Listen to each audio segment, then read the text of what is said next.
What's in my bag for 2026? Let's break down the setup that I've been using over the winter months and what I'm going to be running into 2026 season and what's hopefully going to get me down to single figures. Hey guys, welcome back to the channel. Today we're going to go through every club in my bag, what I've been using, why I'm using it, and what might be changing in 2026. Starting off with the big stick, the driver, the one that makes or breaks a hole for you. Obviously, if it's not a par 3 or a very short par 4.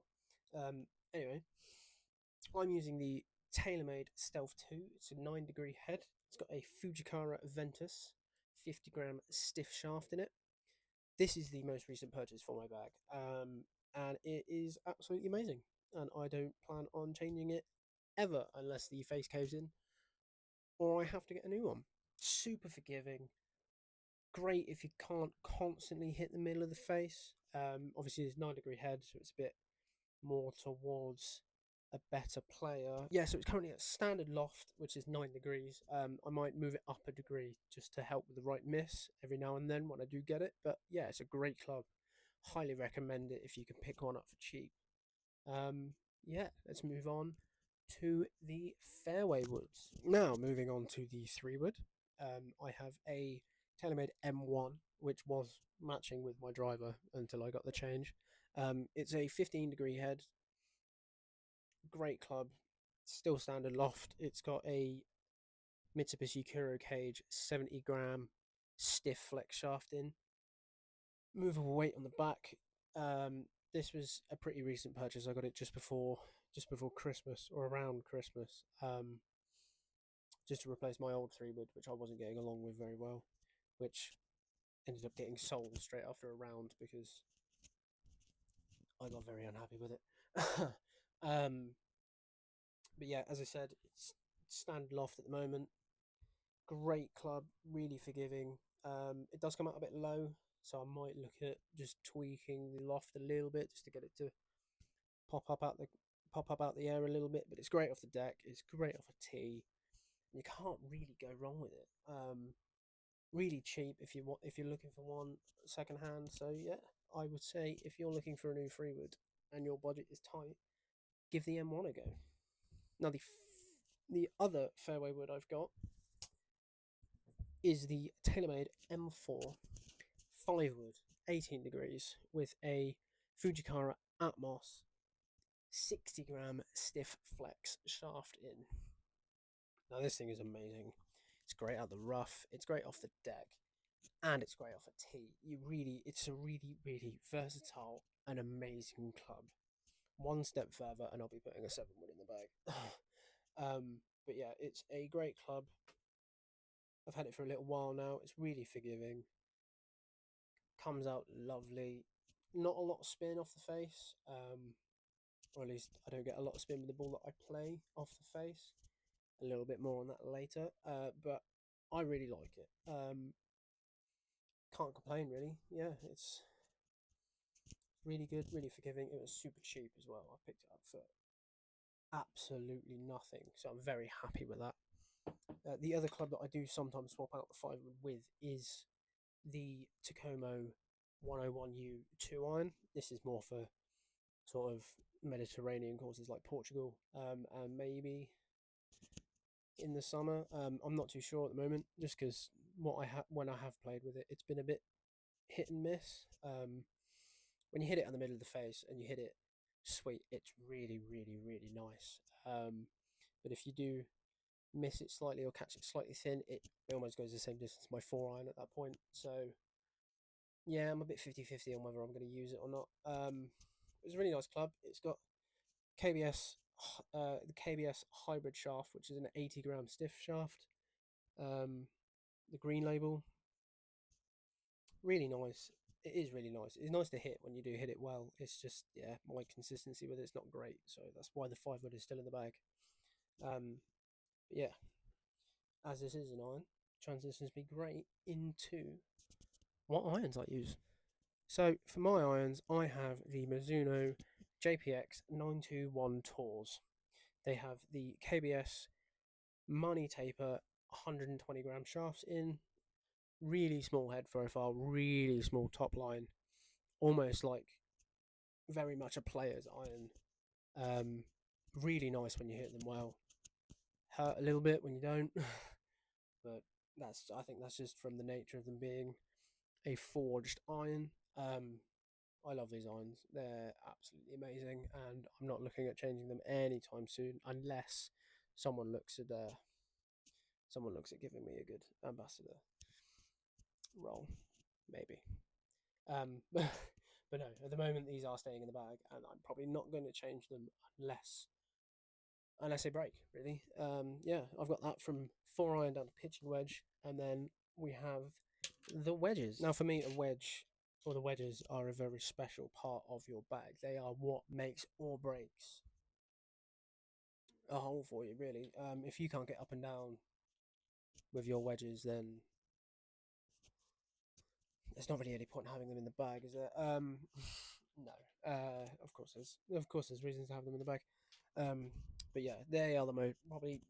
This is probably, apart from putting, the most crucial part of the bag, and if you get it wrong, then it can cost you. But what I have are the Vokey SM10s. It. I've got them in 50, 56, and 60. That's the degrees. And then for the bounces, the 50 is a 12 bounce F grind, 56 is a 12 bounce D grind, and the 60 is an 8 bounce M grind. Now, that's very technical, and I know a lot of people will be like, what does that matter? But honestly, this was I've just from testing, these were the ones that gave me the best numbers when I got fitted for them. They've got the standard Vokey wedge flex shafts in, which I am looking at swapping out for the KBS tours, the KBS money tapers like what's in my irons. But I'll do a video on that and see. We'll see the differences between the two.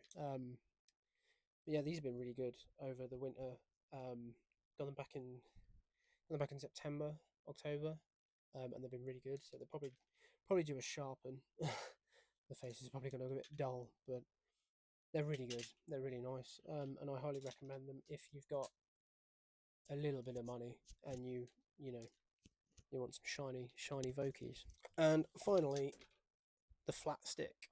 This is the club that decides how good the round actually was or wasn't. And mine is the 2021 Ping Answer. This has been a great club for me.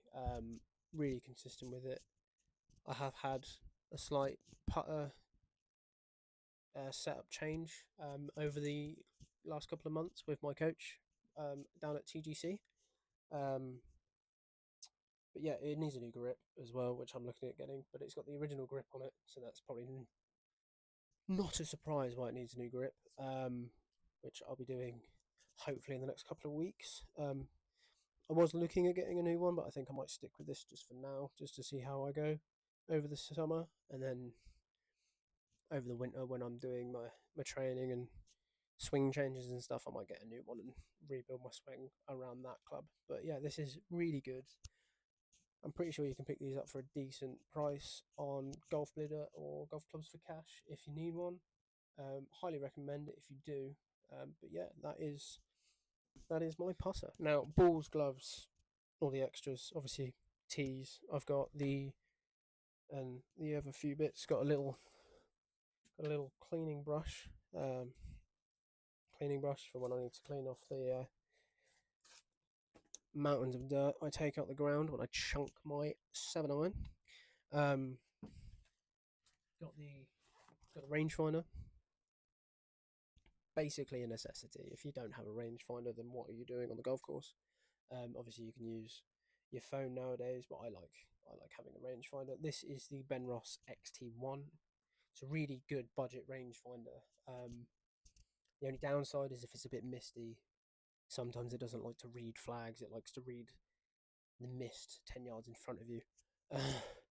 But it's got slope if you like that kind of thing. I never really use it unless I'm on a practice round and I want to know the differencing and I can write it down. Yeah, it's a really good budget. rangefinder if you've not got the money for a Bushnell or the shot scope one, which I might upgrade to in the near future. But at the moment, that one does great, and it doesn't take batteries. It's just USB-C charging, so that's a bonus. Um, the ball that I'm currently using, I can't show you because I don't have any because I've lost them all. But I use the Bridgestone Torby X, and I've just ordered some new ones. So we shall see how they go over this next competitive season. The glove I use in the summer is the FootJoy Compressor Soft. In the winter, I use the FootJoy Weather Soft or the Star Soft, just the slightly cheaper one because they tend to get absolutely destroyed over the winter. Yeah, tees just your standard wooden ones. But yeah, that is the full setup. Let me know in the comments what's in your bag and what I should try next. Don't forget, if you liked the video, give us a like, always helps.